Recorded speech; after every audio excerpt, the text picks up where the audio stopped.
Hello, I'm Engineer Rasef Cuarte, instructor here at United Marine Training Center.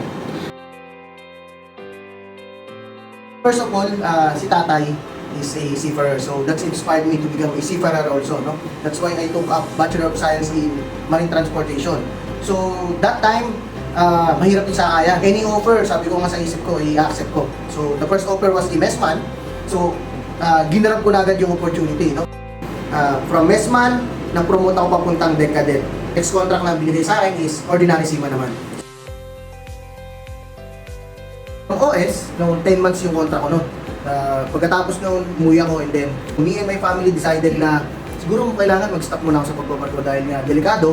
And that time yung pirata, grabe dito sa Red Sea sa Somalia.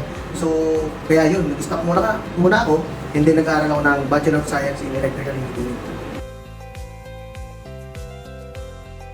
Ko talaga yung electrical engineering kasi si tatay electrician niya tapos seaman, so kulang ko na lang is pagiging engineer, so kinuha ko yung course na gusto ko. After I graduated as an electrical engineer, no, nag-try ako mag-apply ulit bilang seaman, so naghahanap ako ng mga agency na tatanggap sa akin bilang electrical cadet. Nung tayo sa United Marine Training Center, kinainter nila ako bilang electrical cadet, so dinala nila ako sa isang company. From electrical cadet, assistant electrician, tapos na-promote tayo sa electrician. So, after port contract, nakuha ko na yung PTO license ko. I end up teaching kasi nagkaroon kami ng conference. Na-invite ako, biglang magtotalk sa isang klase to inspire the cadets.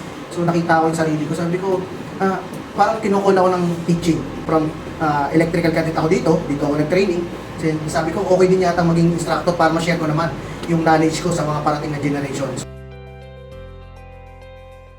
The happiest thing about teaching is kapag natututo sa akin yung mga trainees ko. So yung knowledge and skills na na-acquire ko through the years, na-impart ko sa kanila. Lalo na yung safety culture natin. Sabi nga natin, pag sa onboard, safety first at all times.